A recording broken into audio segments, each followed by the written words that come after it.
ایک بندے کو پھانسی لگنے والی تھی، وقت کے راجا نے کہا کہ میں تمہاری جان بخش دوں گا اگر تم میرے ایک سوال کا جواب دے دو تو۔ سوال تھا کہ عورت آخر چاہتی کیا ہے؟ اس نے کہا کہ کچھ مہلت ملے تو یہ پتہ کر کے بتا سکتا ہوں۔ راجا نے 1 سال کی مہلت دے دی۔ وہ بہت گھوما، بہت لوگوں سے ملا، مگر کہیں سے بھی کوئی تسلی بخش جواب نہیں ملا۔ آخر مجھ سے کسی نے کہا کہ دور جنگل میں ایک چڑیل رہتی ہے، وہ ضرور بتا سکتی ہے کہ تمہارے سوال کا جواب۔ وہ اس چڑیل کے پاس پہنچا اور اپنا سوال اسے بتایا۔ چڑیل نے کہا میں ایک شرط پر بتاؤں گی، اگر تم مجھ سے شادی کرو گے تب۔ اس نے سوچا کہ صحیح جواب کا پتہ نہ چلا تو جان راجا کے ہاتھوں بھی تو جانی ہے، اس لیے شادی کے لیے رضامندی ہی بہتر ہے۔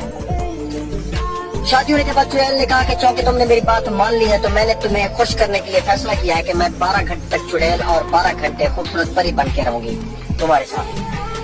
اب تم یہ بتاؤ کہ دن میں چڑیل رہوں یا رات کو؟ اب اس بیچارے نے سوچا کہ اگر یہ دن میں چڑیل ہوئی تو دن نہیں گزرے گا، اور اگر رات میں ہوئی تو رات ڈر کر گزرے گی۔ آخر میں اس نے کہا کہ جب تمہارا دل کرے تو پری بن جانا، اور جب تمہارا دل کرے تو چڑیل بن جانا۔